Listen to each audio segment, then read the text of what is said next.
All right, so I've been asked to do a plate demonstration. So I've started with a pretty big ball of clay. This is probably more of a platter demonstration. To be honest, I'm currently figuring out in my head what I want to do with plates because I don't know exactly what shape I want. I'm going to make some plates for my son, so I'm currently in the process of figuring out exactly what shape. But I'm going to make a platter right now. Starting with a pretty good sized lump of clay. It's on a bat, because you have to have a bat to be able to make a plate, because there's no way you're going to slide a platter off without deforming it. So I'm throwing this on a bat. I wish it was a bigger bat, but it's what I got, so I'm going to work with that.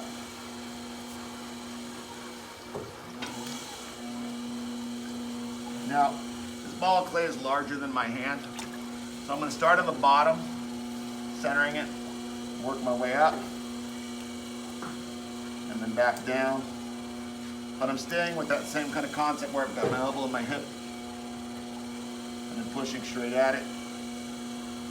But the nice thing about a plate or a platter, it's not that big of a deal if it's not fully centered. And I'll show you why that is.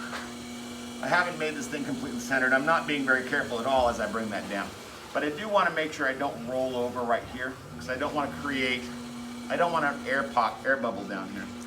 So as I bring it out, I'm going to make sure that I keep this at a bit of an angle right there. I don't want it to roll over and create an air bubble. I'm just going to bring this thing out.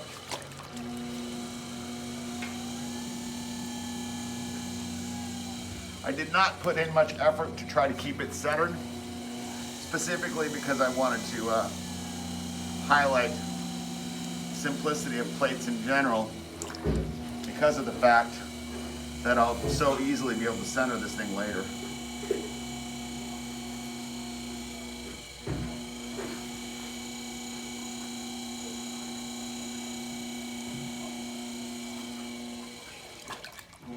So I've left it pretty thick on the bottom because I'm definitely going to want to throw a foot. So this is probably about a ½ inch thick. Okay. I've also left the outside ring thicker intentionally. And now I'm going to center it, which is pretty darn easy to do. Basically, I centered it. So that's why, to some extent, plates are one of the easier things to make, because all you got to do is get it down, get it flat, and then you can center it just by doing what I just did right there.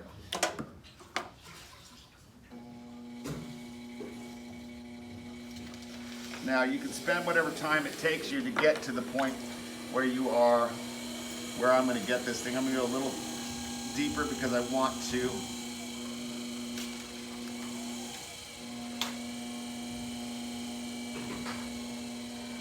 a little bit more clay in this area off to the left here.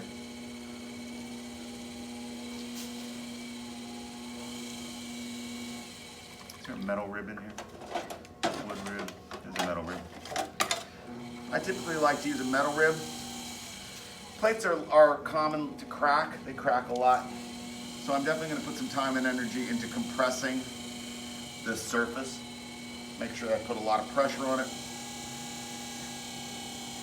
I find the metal rib is pretty good for. Gives me a nice smooth surface.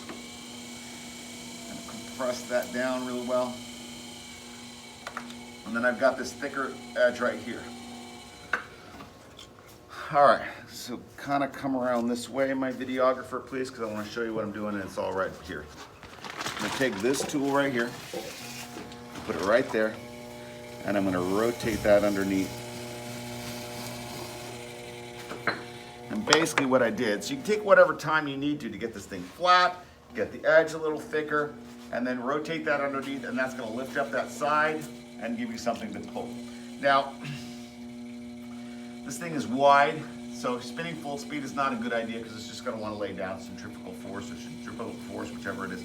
You want to slow the wheel down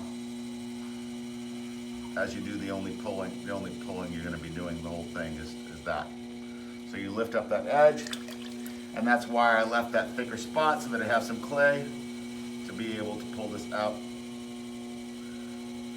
spin this out, and there's your platter. I'll show you what it is I typically do. This is getting soft. See, now this thing is out so far that if I spin it full speed, it's going to lay flat down. If I add a lot of water to this, it's going to want to lay down. So you don't want to add a lot of water here. When I'm making a plate or a platter, I typically use the metal rib, put my right hand in the back, and I use the metal rib like here in an effort to shape it.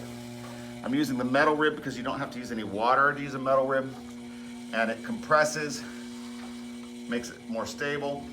All the while I'm able to create shapes. In no way whatsoever do you need to do what I'm about to do, but I find myself doing this mostly.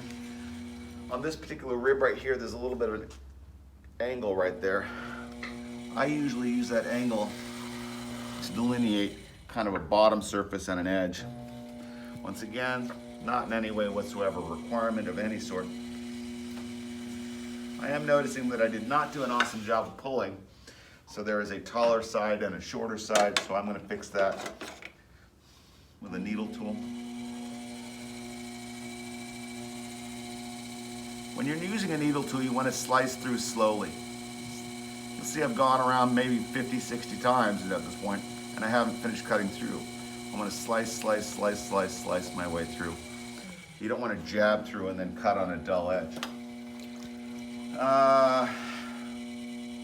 I guess the last thing I'm going to demo on this particular video, because I have it out here, is how I have a square edge right now. I'm going to make this a round edge by taking my two fingers together like that and kind of putting them like that to kind of bevel those two edges. It'd be better if I had a chamois, but it's all right, that worked out. And there is your plate.